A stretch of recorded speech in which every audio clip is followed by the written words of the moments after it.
I'd like to tell you about the strangest secret in the world. Some years ago, the late Nobel Prize-winning Dr. Albert Schweitzer was being interviewed in London, and a reporter asked him, "Doctor, what's wrong with men today?" And the great doctor was silent a moment, and then he said, "Men simply don't think." It's about this that I want to talk with you. We live today in a golden age. This is an era that man has looked forward to, dreamed of, and worked toward for thousands of years. But since it's here, we pretty well take it for granted. We in America are particularly fortunate to live in the richest land that ever existed on the face of the earth, a land of abundant opportunity for everyone. But do you know what happens? Well, let's take 100 men who start even at the age of 25. Do you have any idea what will happen to those men by the time they're 65? These 100 men who all start even at the age of 25 believe they're going to be successful. If you asked any one of these men if he wanted to be a success, he'd tell you he did. And you'd notice that he was eager toward life, that there was a certain sparkle to his eye, an erectness to his carriage, and life seemed like a pretty interesting adventure to him. But by the time they're 65, 1 will be rich. 4 will be financially independent. 5 will still be working. 54 will be broke. Now think a moment. Out of the 100, only 5 make the grade. Now why do so many fail? What has happened to the sparkle that was there when they were 25? What's become of the dreams, the hopes, the plans? And why is there such a large disparity between what these men intended to do and what they actually accomplished? When we say about 5% achieve success, we have to define success. And here's the best definition I've ever been able to find. Success is the progressive realization of a worthy ideal. If a man is working toward a predetermined goal and knows where he's going, that man is a success. If he's not doing that, he's a failure. Success is the progressive realization of a worthy ideal. Rollo May, the distinguished psychiatrist, wrote a wonderful book called Man's Search for Himself. And in this book he says, the opposite of courage in our society is not cowardice. It is conformity. And there you have the trouble today. It's conformity, people acting like everyone else without knowing why, without knowing where they're going. Now think of it. In America right now, there are over 18 million people 65 years of age and older. And most of them are broke. They're dependent on someone else for life's necessities. Now, we learn to read by the time we're 7. We learn to make a living by the time we're 25. Usually by that time, we're not only making a living, we're supporting a family. And yet, by the time we're 65, we haven't learned how to become financially independent in the richest land that has ever been known. Why? We conform. And the trouble is that we're acting like the wrong percentage group, the 95 who don't succeed. Now, why do these people conform? Well, they really don't know. These people believe that their lives are shaped by circumstances, by things that happen to them, by exterior forces. They're outer-directed people. A survey was made one time that covered a lot of men, working men, and these men were asked, "Why do you work? Why do you get up in the morning?" 19 out of 20 had no idea. If you ask them, they'll say, well, everyone goes to work in the morning, and that's the reason they do it, because everyone else is doing it. Now let's get back to our definition of success. Who succeeds? The only person who succeeds is the person who is progressively realizing a worthy ideal. He's the person who says, I'm going to become this, and then begins to work toward that goal.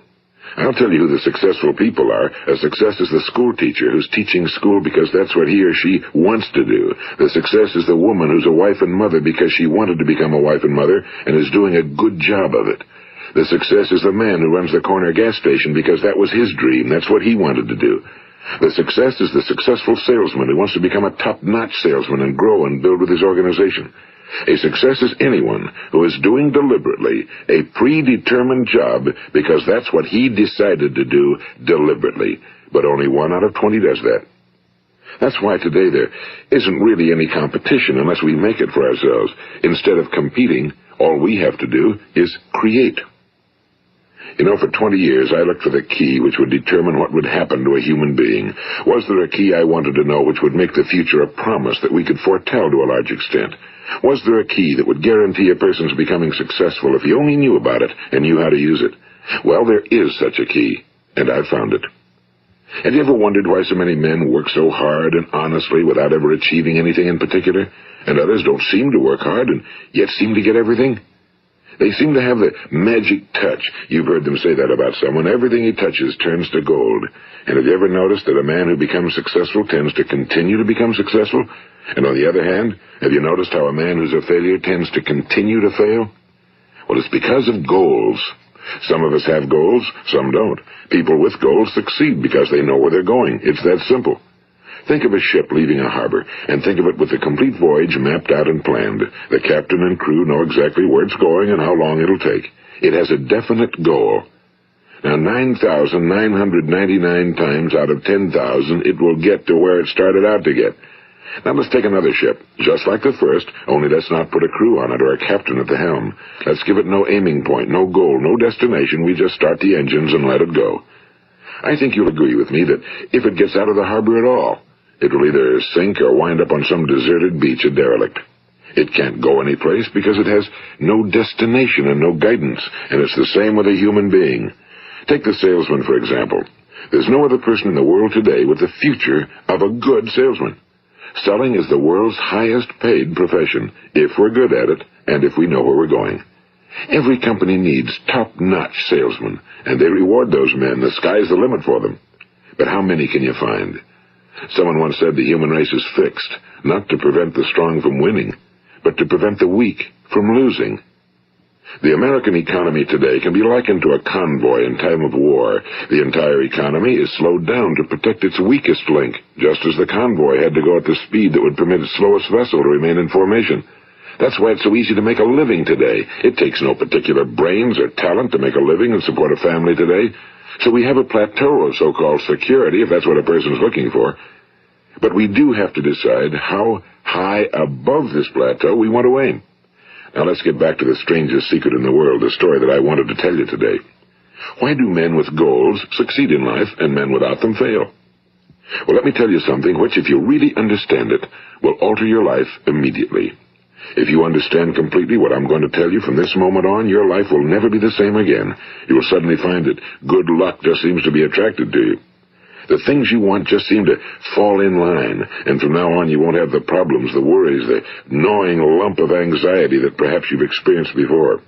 Doubt, fear, well, they'll be things of the past. Here's the key to success and the key to failure. We become what we think about. Now let me say that again. We become what we think about. Throughout all history, the great wise men and teachers, philosophers and prophets have disagreed with one another on many different things. It's only on this one point that they are in complete and unanimous agreement. Listen to what Marcus Aurelius, the great Roman emperor, said. A man's life is what his thoughts make of it. Disraeli said this. Everything comes if a man will only wait. I've brought myself by long meditation to the conviction that a human being with a settled purpose must accomplish it, and that nothing can resist a will that will stake even existence for its fulfillment. Ralph Waldo Emerson said this, a man is what he thinks about all day long. William James said, the greatest discovery of my generation is that human beings can alter their lives by altering their attitudes of mind. And he also said, we need only in cold blood act as if the thing in question were real, and it will become infallibly real by growing into such a connection with our life that it will become real. It will become so knit with habit and emotion that our interest in it will be those which characterize belief. And he also said, if you only care enough for a result, you will almost certainly attain it. If you wish to be rich, you will be rich. If you wish to be learned, you will be learned. If you wish to be good, you will be good. Only you must then really wish these things and wish them exclusively, and not wish at the same time 100 other incompatible things just as strongly. In the Bible you read in Mark 9:23, if thou canst believe, all things are possible to him that believeth. My old friend Dr. Norman Vincent Peale put it this way, this is one of the greatest laws in the universe. Fervently do I wish I had discovered it as a very young man. It dawned upon me much later in life, and I found it to be one of the greatest, if not my greatest discovery outside of my relationship to God. The great law, briefly and simply stated, is that if you think in negative terms, you will get negative results. If you think in positive terms, you will achieve positive results. That is the simple fact, he went on to say, which is at the basis of an astonishing law of prosperity and success. In 3 words, believe and succeed. William Shakespeare put it this way: our doubts are traitors and make us lose the good we oft might win by fearing to attempt. George Bernard Shaw said, people are always blaming their circumstances for what they are. I don't believe in circumstances. The people who get on in this world are the people who get up and look for the circumstances they want, and if they can't find them, make them. Well, it's pretty apparent, isn't it? And every person who discovered this for a while believed that he was the first one to work it out. We become what we think about. Now, it stands to reason that a person who's thinking about a concrete and worthwhile goal is going to reach it, because that's what he's thinking about, and we become what we think about. Conversely, the man who has no goal, who doesn't know where he's going, and whose thoughts must therefore be thoughts of confusion and anxiety and fear and worry, becomes what he thinks about. His life becomes one of frustration and fear and anxiety and worry. And if he thinks about nothing, he becomes nothing. Now, how does it work? Why do we become what we think about? Well, I'll tell you how it works as far as we know. Now, to do this, I want to tell you about a situation that parallels the human mind. Suppose a farmer has some land, and it's good, fertile land. Now, the land gives the farmer a choice. He may plant in that land whatever he chooses. The land doesn't care. It's up to the farmer to make the decision. Now, remember, we're comparing the human mind with the land because the mind, like the land, doesn't care what you plant in it. It will return what you plant, but it doesn't care what you plant. Now, let's say that the farmer has 2 seeds in his hand. One is a seed of corn. The other is nightshade, a deadly poison. He digs 2 little holes in the earth, and he plants both seeds, one corn, the other nightshade. He covers up the holes, waters, and takes care of the land, and what will happen? Invariably, the land will return what's planted. As it's written in the Bible, as ye sow, so shall ye reap. Now remember, the land doesn't care. It'll return poison in just as wonderful abundance as it will corn. So up come the 2 plants, one corn, one poison. Now, the human mind is far more fertile, far more incredible and mysterious than the land, but it works the same way. It doesn't care what we plant. Success, failure. A concrete, worthwhile goal, or confusion. Misunderstanding, fear, anxiety, and so on. But what we plant, it must return to us. You see, the human mind is the last great unexplored continent on Earth. It contains riches beyond our wildest dreams. It will return anything we want to plant. Now, you might say, well, if that's true, why don't people use their minds more? Well, I think they figured out an answer to that one, too. Our mind comes as standard equipment at birth. It's free, and things that are given to us for nothing we place little value on. Things that we pay money for, we value. The paradox is that exactly the reverse is true. Everything that's really worthwhile in life came to us free. Our minds, our souls, our bodies, our hopes, our dreams, our ambitions, our intelligence, our love of family and children and friends and country, all these priceless possessions are free. But the things that cost us money are actually very cheap and can be replaced at any time. A good man can be completely wiped out and make another fortune. He can do that several times. Even if our home burns down, we can rebuild it. But the things we got for nothing, we can never replace. The human mind isn't used because we take it for granted. Familiarity breeds contempt. It can do any kind of job we assign to it, but generally speaking, we use it for little jobs instead of big, important ones. Universities have proved that most of us are operating on about 10% or less of our abilities. So decide now, what is it you want? Plant your goal in your mind. It's the most important decision you'll ever make in your entire life. What is it you want? Do you want to be an outstanding salesman? A better worker at your particular job? Do you want to go places in your company? In your community? Do you want to get rich? All you've got to do is plant that seed in your mind, care for it, work steadily toward your goal, and it will become a reality. It not only will, there's no way that it cannot.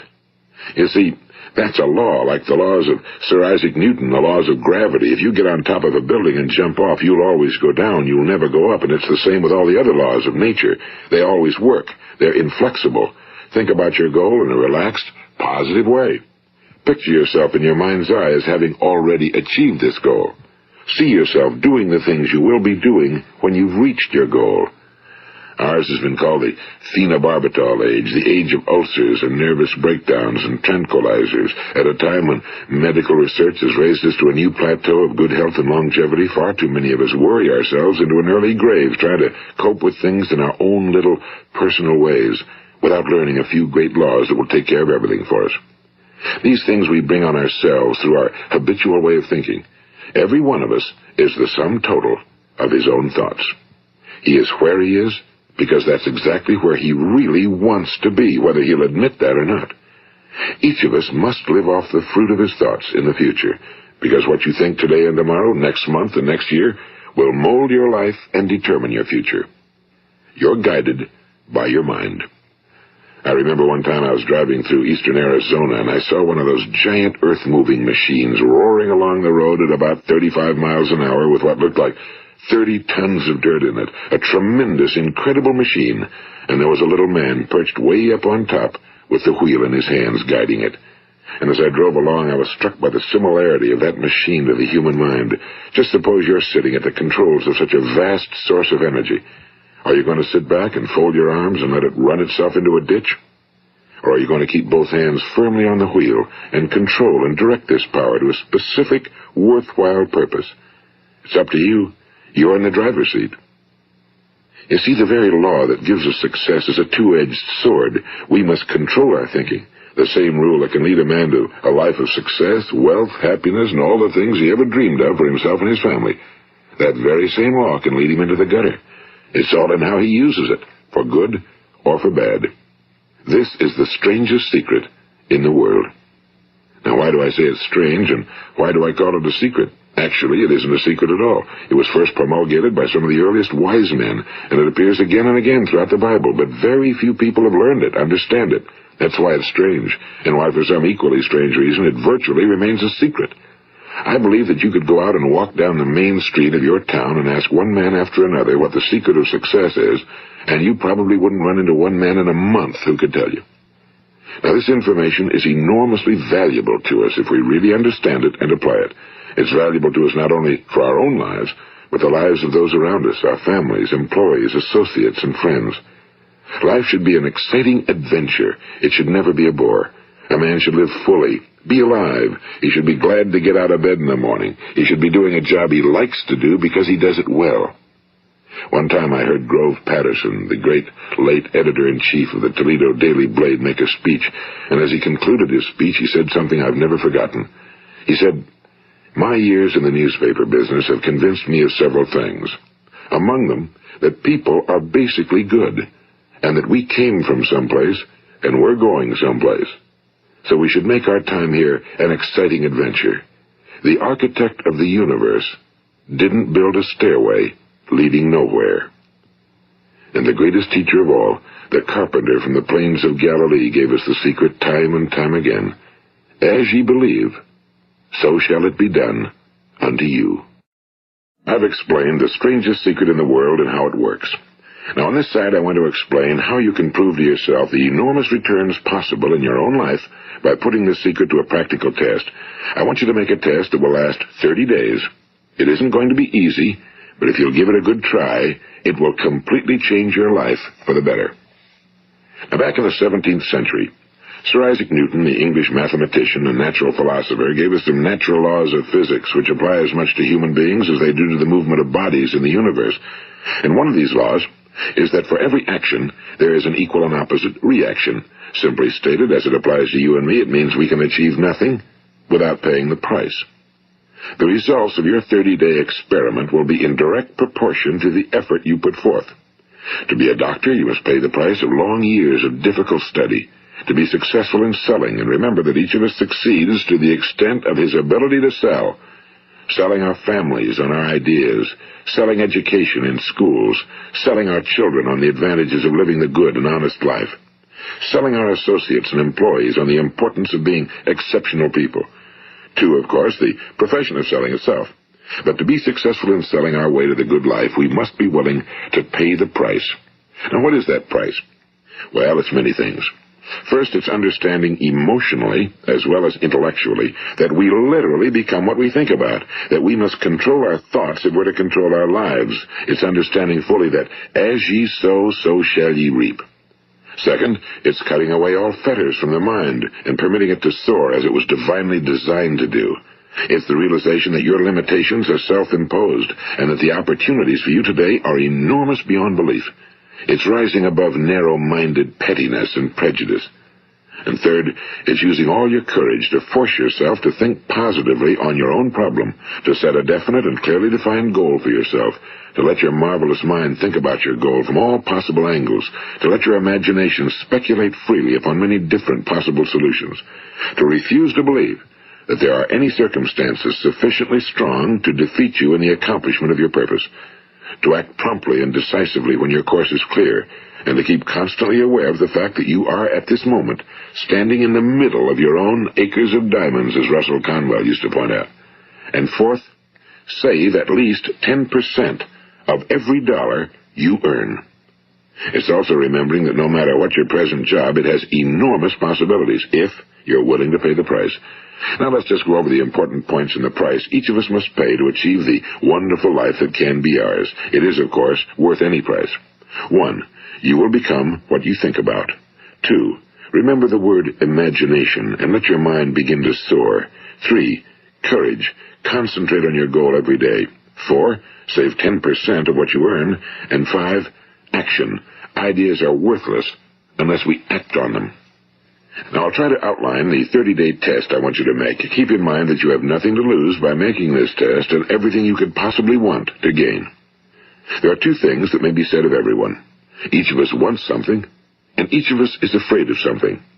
I want you to write on a card what it is you want more than anything else.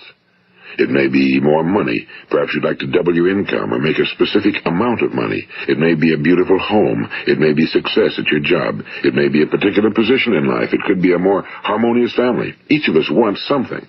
Now write down on your card specifically what it is you want. Make sure it's a single goal and clearly defined. You needn't show it to anyone, but carry it with you so that you can look at it several times a day. Think about it in a cheerful, relaxed, positive way each morning when you get up, and immediately you have something to work for, something to get out of bed for, something to live for. Look at it every chance you get during the day and just before going to bed at night. And as you look at it, remember that you must become what you think about, and since you're thinking about your goal, you realize that soon it will be yours. In fact, it's yours really the moment you write it down and begin to think about it. Look at the abundance all around you as you go about your daily business. You have as much right to this abundance as any other living creature. It's yours for the asking. Now we come to the difficult part. Difficult because it means the formation of what is probably a brand new habit, and new habits are not easily formed. Once formed, however, it will follow you for the rest of your life. Stop thinking about what it is you fear. Each time a fearful or negative thought comes into your consciousness, replace it with a mental picture of your positive and worthwhile goal. And there will come times when you'll feel like giving up. It's easier for a human being to think negatively than positively. That's why only 5% are successful. You must begin now to place yourself in that group. For 30 days, you must take control of your mind. It will think about only what you permit it to think about. Each day for this 30-day test, do more than you have to do. In addition to maintaining a cheerful, positive outlook, give of yourself more than you've ever done before. Do this knowing that your returns in life must be in direct proportion to what you give. The moment you decide on a goal to work toward, you're immediately a successful person. You are then in that rare and successful category of people who know where they're going. Out of every 100 people, you belong to the top 5.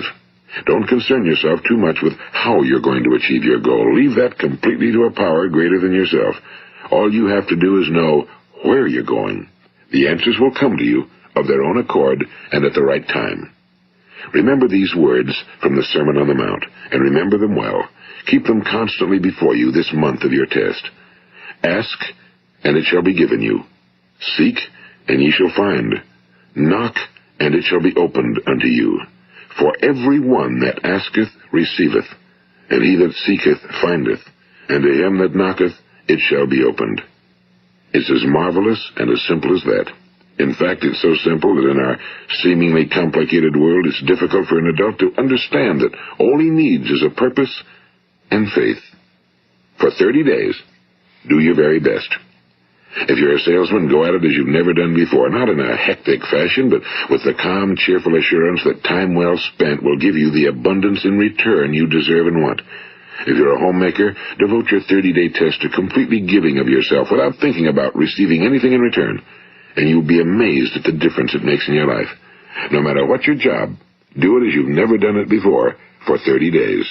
And if you've kept your goal before you every day, you'll wonder and marvel at this new life you've found. Dorothea Brand, the outstanding editor and writer, discovered it for herself and tells about it in her fine book, Wake Up and Live. Her entire philosophy is reduced to the words, act as though it were impossible to fail. She made her own test with sincerity and faith, and her entire life was changed to one of overwhelming success. Now, you make your test for 30 full days. Don't start your test until you've made up your mind to stick with it. You see, by being persistent, you're demonstrating faith. Persistence is simply another word for faith. If you didn't have faith, you'd never persist. If you should fail during your first 30 days, by that I mean suddenly find yourself overwhelmed by negative thoughts, you've got to start over again from that point and go 30 more days. Gradually, your new habit will form until you find yourself one of that wonderful minority to whom virtually nothing is impossible. And don't forget the card. It's vitally important as you begin this new way of living. On one side of the card, write your goal, whatever it may be. On the other side, write the words we've quoted from the Sermon on the Mount. Ask, and it shall be given you. Seek, and ye shall find. Knock, and it shall be opened unto you. Nothing great was ever accomplished without inspiration. See that during these crucial first 30 days, your own inspiration is kept at a peak. And above all, don't worry. Worry brings fear, and fear is crippling. The only thing that can cause you to worry during your test is trying to do it all yourself. Know that all you have to do is hold your goal before you. Everything else will take care of itself. Remember also to keep calm and cheerful. Don't let petty things annoy you and get you off course. Now, since making this test is difficult, some will say, why should I bother? Well, look at the alternative. No one wants to be a failure. No one really wants to be a mediocre individual. No one wants a life constantly filled with worry and fear and frustration. Therefore, remember that you must reap that which you sow. If you sow negative thoughts, your life will be filled with negative things. If you sow positive thoughts, your life will be cheerful, successful, and positive. Now, gradually, you will have a tendency to forget what you've heard on this recording. Play it often. Keep reminding yourself of what you must do to form this new habit. Gather your whole family around at regular intervals and listen to what's been said here. You know, most men will tell you that they want to make money without understanding the law. The only people who make money work in a mint. The rest of us must earn money. This is what causes those who keep looking for something for nothing or a free ride to fail in life. The only way to earn money is by providing people with services or products which are needed and useful. We exchange our time and our product or service for the other man's money. Therefore, the law is that our financial return will be in direct proportion to our service. Now, success is not the result of making money. Making money is the result of success, and success is in direct proportion to our service. Most people have this law backwards. They believe that you're successful if you earn a lot of money. The truth is that you can only earn money after you're successful. It's like the story of the man who sat in front of the stove and said to it, give me heat, and then I'll add the wood. How many men and women do you know, or do you suppose there are today, who take the same attitude toward life? There are millions. We've got to put the fuel in before we can expect heat. Likewise, we've got to be of service first before we can expect money. Don't concern yourself with the money. Be of service, build, work, dream, create. Do this and you'll find there's no limit to the prosperity and abundance that will come to you. Prosperity, you know, is founded upon a law of mutual exchange. Any person who contributes to prosperity must prosper in turn himself. Sometimes the return will not come from those you serve, but it must come to you from someplace, because that's the law. For every action, there is an equal and opposite reaction. As you go daily through your 30-day test period, remember that your success will always be measured by the quality and quantity of service you render, and money is a yardstick for measuring this service. No man can get rich himself unless he enriches others. Now, there are no exceptions to a law. You can drive down any street in America and from your car estimate the service that's being rendered by the people living on that street. Had you ever thought of this yardstick before? It's interesting. Some, like ministers and priests and other devoted people, measure their returns in the realm of the spiritual, but again, their returns are equal to their service. Once this law is fully understood, any thinking person can tell his own fortune. If he wants more, he must be of more service to those from whom he receives his return. If he wants less, he has only to reduce his service. This is the price you must pay for what you want. If you believe you can enrich yourself by deluding others, you can end only by deluding yourself. It may take some time, but just as surely as you breathe, you'll get back what you put out. Don't ever make the mistake of thinking you can avert this. It's impossible. The prisons and the streets where the lonely walk are filled with people who tried to make new laws just for themselves. We may avoid the laws of man for a while, but there are greater laws that cannot be broken. An outstanding medical doctor recently pointed out 6 steps that will help you realize success. 1. Set yourself a definite goal. 2. Quit running yourself down. 3. Stop thinking of all the reasons why you cannot be successful and instead think of all the reasons why you can. 4. Trace your attitudes back through your childhood and try to discover where you first got the idea you couldn't be successful, if that's the way you've been thinking. 5. Change the image you have of yourself by writing out a description of the person you would like to be. And 6. Act the part of the successful person you have decided to become. The doctor who wrote those words is a noted West Coast psychiatrist, Dr. David Harold Fink. Do what the experts since the dawn of recorded history have told you you must do. Pay the price by becoming the person you want to become. It's not nearly as difficult as living unsuccessfully. Make your 30-day test, then repeat it again, and each time it will become more a part of you until you'll wonder how you could ever have lived any other way. Live this new way and the floodgates of abundance will open and pour over you more riches than you may have dreamed existed. Money? Yes, lots of it. But what's more important, you'll have peace. You'll be in that wonderful minority who lead calm, cheerful, successful lives. Start today. You have nothing to lose, but you have a whole life to win. This is Earl Nightingale, and thank you.